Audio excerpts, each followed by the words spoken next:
What is the recourse on the Supreme Court? Is there a recourse on the Supreme Court when a justice decides that they are not going to recuse themselves from what seems to be a very obvious conflict? At the moment, there is not. Okay. So I agree that there may be some sort of a two-tier justice system that is playing out in our country. But it seems like the two-tier justice system is inuring to the benefit of the highest court in the land, from what I can ascertain. And as my colleague has already laid out, Ms. Stansbury, the people want to know what we're going to do. And as one of the co-chairs for the Court Reform Task Force, there's 3 specific bills that we're pushing forward with that we really want to hopefully see brought to fruition. Obviously, we're not doing this in a full committee hearing because the people that are running the madhouse right now are not here for it, but we are, because we believe in law and order and overall rule of law. And so when we talk about things such as expanding the court, is there a history in this country of expanding the Supreme Court? There is. It has been done by Congress. It has been done by Congress at least 7 different times. And the last time was in 1869. Now, I know that this isn't necessarily your area of expertise, but would you agree with me that this country has grown just a little bit since 1869? The population has considerably increased, yes. Okay. So we can agree on that. It may make sense to do that. What is the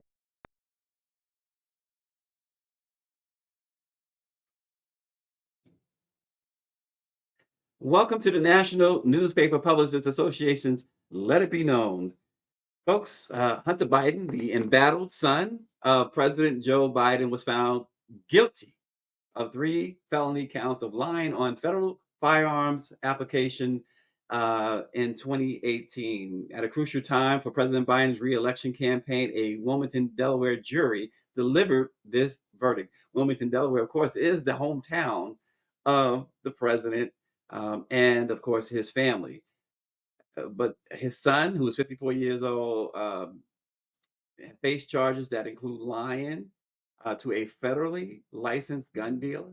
He made a false claim on a federal firearms application, and he possessed an legally obtained gun from October 12th to October 23rd, 2018. The conviction carries a potential 25 years in prison for the president's son. Now, some experts say he's a first-time offender, and in similar cases, the perpetrator has been able to avoid jail time if the weapon was not used in a violent crime. And there was no evidence presented at trial that the weapon was used in any type of violent crime. However, there was evidence that the weapon was dumped by his wife. So I don't know how the court might look at that, but certainly the president's son is now a convicted felon. Of course, the case centered on Hunter's purchase of the gun, and during a trying time in his life that included him being addicted to crack cocaine. He was going through numerous rehab stays, divorce, financial difficulties, and of course, associations with prostitutes. It's not the first time, though, that a family member of a president has drawn unwanted attention. Let's not forget President Jimmy Carter, his brother Billy Carter. Remember Billy Gate back in the 1970s? He was embroiled in that scandal after becoming an agent for Libya under Muammar Gaddafi. He received substantial payments that sparked allegations of influence peddling. And of course, during President George H.W. Bush's tenure, his son Neil faced a lot of scrutiny for his role in what was then the Silverado savings and loan crisis, which resulted in a civil action and a $50,000 settlement. And similarly, we might all remember Roger Clinton, the younger brother of President Bill Clinton. He was a constant source of controversy, earning the Secret Service code name Headache. He received a presidential pardon from his brother in 2001 for a previous cocaine conviction. And this is again where I'll stop there, because the president has continually said, and he said it again today, that he will not pardon his son. I would imagine that the hope is that the judge in this case will issue a sentence that does not include jail time. But again, I'm on record. This certainly was not a violent crime. The victim was Hunter himself. So I'm on record that if this, not that it matters to Joe Biden, but if this president, if Hunter is sentenced to prison, and this president allows his son to do prison time, I have no respect for that. Based on the fact that this is a crime that truly is victimless, that the only person harmed was Hunter himself, and it was largely due to drug addiction, which he seems to have a handle on. So we that's just my take. It's my take. We also remember just a couple of weeks ago, a former president was convicted on 34, not 31, 34 felony charges related to a hush money scheme involving an extramarital affair that he had with an adult film star while his wife was pregnant. So so Hunter is not alone. He's not alone in this, but we will see. His sentence is coming up. His sentencing is coming up. Of course, Donald Trump's sentencing is scheduled for July the 11th. So we'll see what happens there. Also in the news, Reverend James Lawson Jr., a foundational figure in the civil rights movement and an original freedom rider, has died at the age of 95. Lawson, who dedicated his life to advocating nonviolent protests, died this past Sunday in Los Angeles following a short illness, his family said.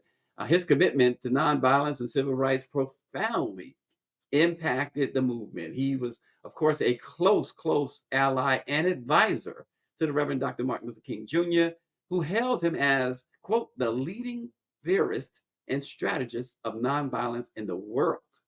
During a 3-year stay in India, Lawson's studies of Gandhi and Gandhi's independence movement significantly influenced his understanding of nonviolence resistance. He was born in Uniontown, Pennsylvania in 1928 and was later raised in Ohio. His early experiences with racism and the contrast and influence of his parents, his father, and a Episcopal minister. Of course, he had a Jamaican-born mother. Let's not downplay that at all. They believed, though, in resolving conflicts peacefully. And that shaped Lawson's lifelong commitment to nonviolent resistance. Even at the age of 10, reportedly, there was an incident where he slapped a white child who had insulted him.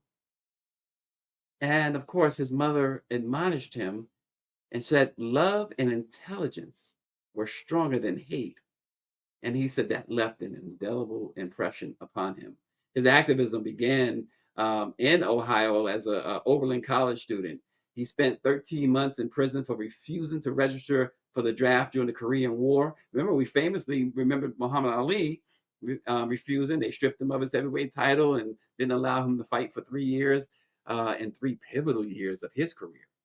But Lawson met King in 1957, and the two were young pastors. They quickly bonded over their admiration for Gandhi's ideas, and King had actually urged Lawson to use these ideas in the American South due to his firsthand experiences. Well, in 1960, we know that Lawson, that is, orchestrated sit-ins that led to desegregation of public accommodations in Nashville, Tennessee, one of the first major southern cities to do so. His work included workshops where he trained activists that included future leaders like John Lewis and Marion Barry and Diane Nash and Bernard Lafayette and James Bevel. He trained them to withstand violent reactions from white authorities. His activism placed him at the heart of several key events in the civil rights movement. He was one of the first freedom riders arrested in Jackson, Mississippi, for attempting to integrate the interstate bus and train travel. And during the 1965 Bloody Sunday, uh, he was among the protesters beaten by authorities at the Edmund Pettus Bridge. He also did something that was very controversial in the eyes of many, both black and white. After Dr. King's assassination, he visited James Earl Ray in prison. And he actually said he ministered to James Earl Ray, and publicly he supported theories that suggested that Ray had been framed. And so he did a lot of things that were unorthodox, a lot of things, of course, that were very much effective. So James Lawson, the Reverend, has died at the age of 95. Also, PEN America has criticized South Carolina's decision to eliminate college uh, credit and statewide funding for AP African American Studies in high school, saying the move is another example of state officials pursuing an ideological agenda in public education. And we know, hey, that no truer statement can be made. South Carolina is the third state to ban or restrict AP African American Studies, following Florida and Arkansas, of course. Earlier this month, the South Carolina Department of Education announced that it would no longer offer college credit for AP African American Studies in the state's public schools. And they put out a memo to district superintendents and said that the department cited, quote, significant controversy surrounding the course and pending permanent legislation as reasons for the cancellation.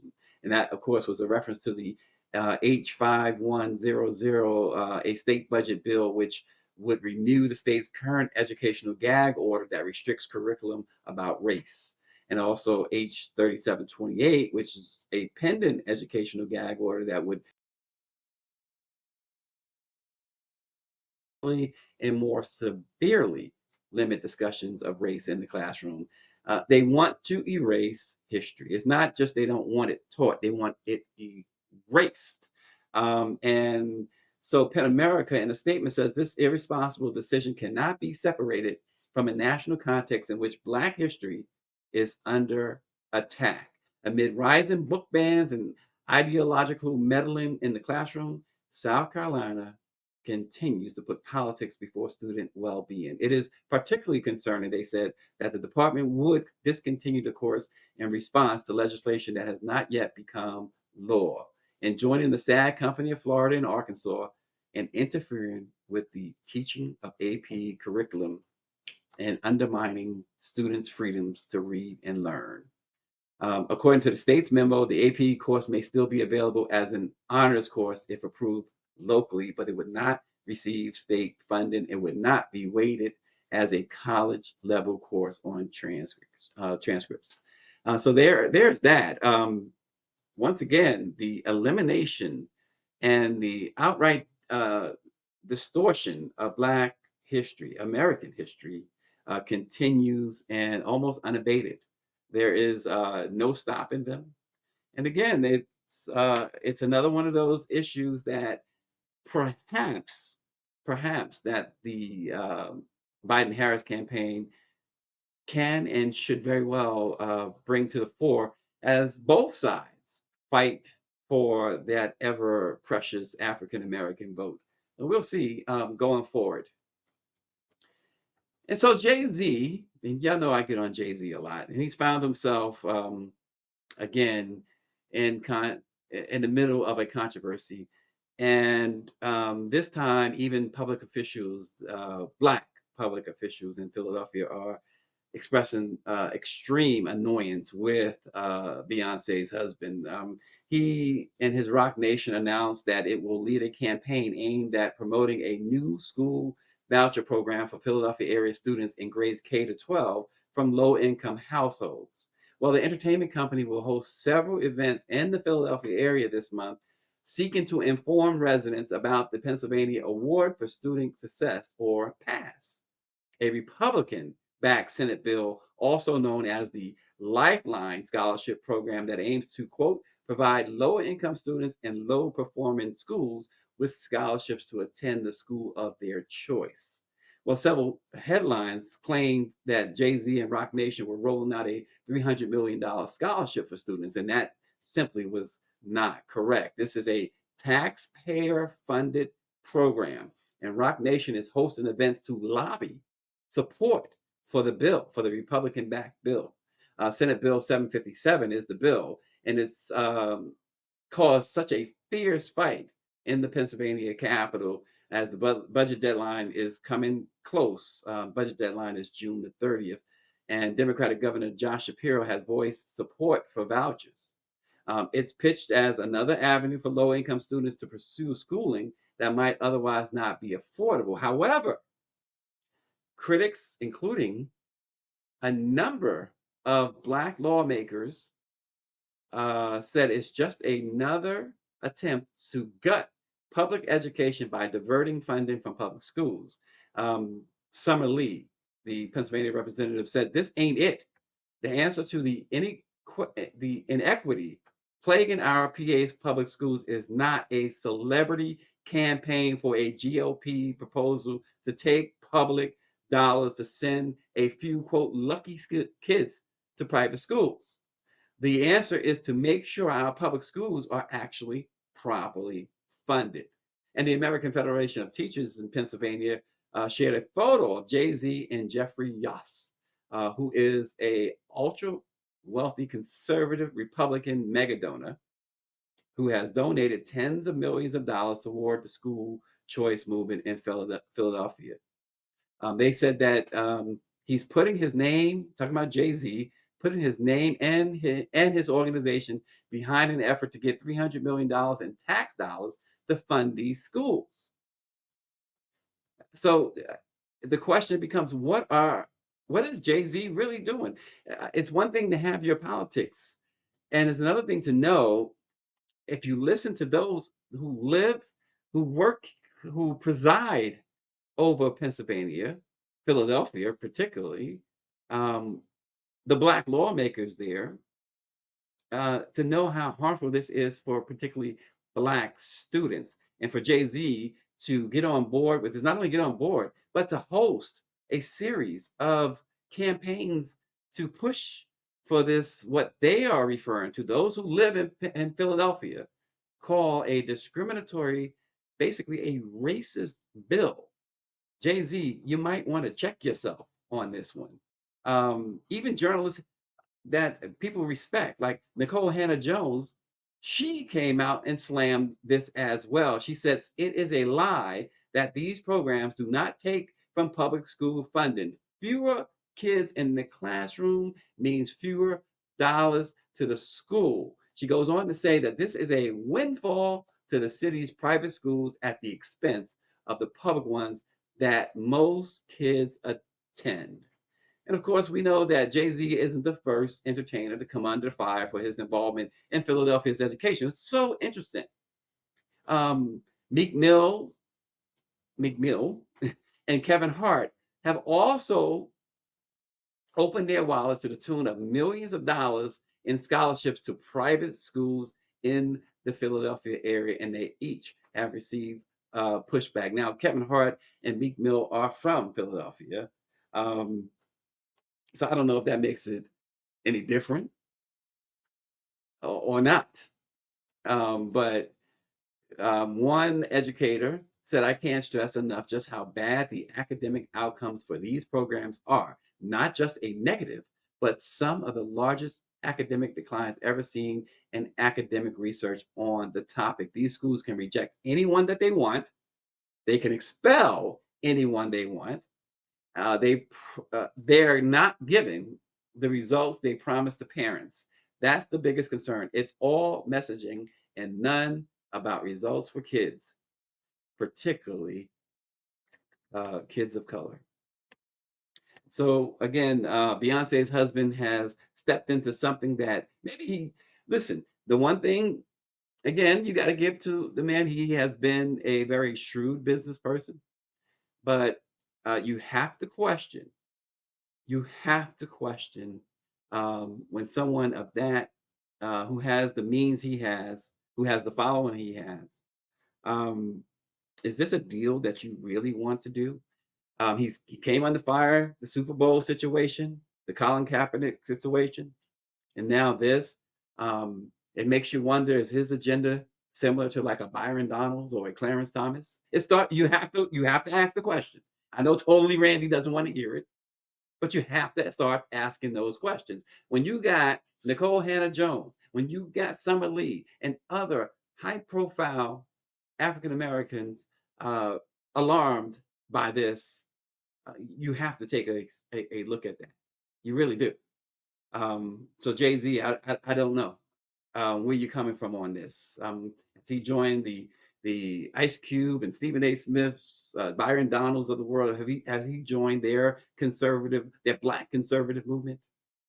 I guess we will find out. I guess we will find out. Something that's I found this to be really interesting, and I'll tell you why after I tell you about it. Sheila E. figured that she'd be welcomed if she showed up unannounced to record some video at Prince's Paisley Park, where she, of course, once collaborated with Prince, and she dated Prince for a bit. Um, and bottom line, she was wrong. She said in an Instagram video that she was hurt when she went there to pay her respects on Friday, last Friday, which would have been Prince's 66th birthday. But she was not let into a studio. She said that, quote, it won't take away the joy that he and I had together at the studio, um, which is now a museum in his memory. She says, I went in to celebrate him and I wanted to go into the studio and do a live video, take a picture. And they said no. She says, my heart broke. She says, I can't even walk into Paisley. That's kind of messed up. Not a nice way to celebrate his birthday. Uh, Prince stopped celebrating his birthday like 20 some odd years ago, number one, but that's beside the point. In a follow-up statement released through her publicist on Monday, she doubled down, it's a lot I want to say here.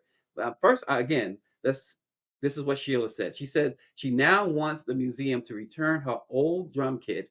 Now she wants her stuff back, which she said Prince personally asked to borrow to display there. Now, whether or not that's true or not, we can't verify it. Nobody will really be able to verify that. There's nothing in writing or anything like that. He's been dead now for 8 years. Paisley Park, though, the officials there, they took the high road, and this is what they said. They posted a message saying, "Hello, Sheila. We love and respect you, and we did offer for you to come in and film in the soundstage or other areas, but we couldn't allow filming in the studios without prior knowledge and planning, especially with tours going on at that time. We hope to have you back to Paisley Park in the future. Just give us a heads up. Happy Prince Day." And they put a purple heart emoji there. Now, here's the problem. Sheila E is dead wrong. Paisley Park is like Graceland in Memphis. There's thousands upon thousands of visitors every day. And you can imagine that on Prince's birthday, that they had even more visitors.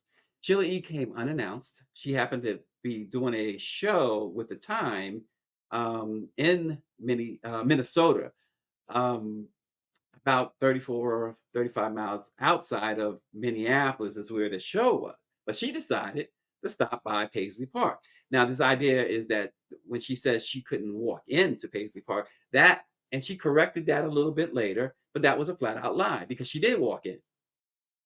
But what they could not allow at that point, in a very busy time, is to shut down so she could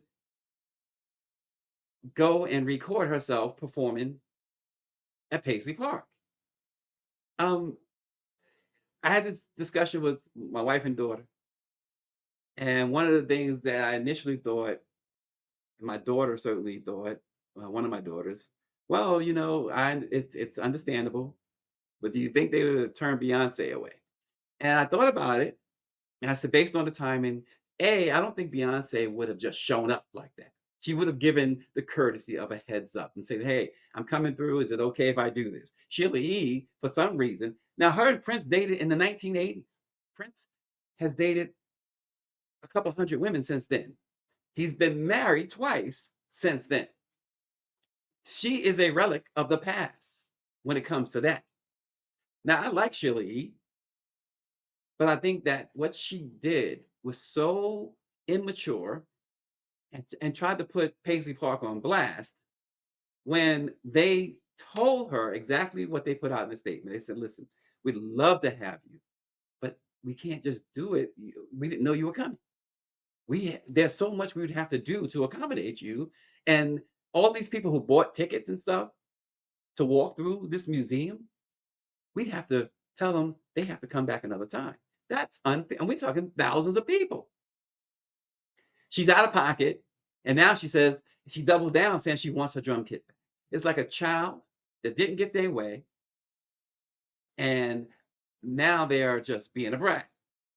If I was Paisley Park, if I could verify that that drum kit belonged to her, I'd box it up nice and neat and ship it to her. That's not bringing in any income to Paisley Park. I guarantee you that. I guarantee you that. I think it's wrong. And again, I like Sheila E. I really like Sheila, but she's wrong. And to exploit the estate of Prince like this, to make it seem like someone has some sort of vendetta against you, that you're unimportant, it's wrong, Sheila E. It's absolutely wrong. Don't you say you love the man, you want to celebrate the man, don't sully his image this way. In any way, really. But don't do that. Don't do that. It's wrong. And that's all I got for you guys today. We always appreciate you watching the Black Pressers Let It Be Known. Make sure you subscribe to our YouTube page. I've noticed that you guys have been listening, and we appreciate that so much. So keep it going. Keep telling your friends, your family, everyone else about it. And if you're like Donald Trump, tell your mistress about it too. I'm kidding. Thanks for watching. Let It Be Known.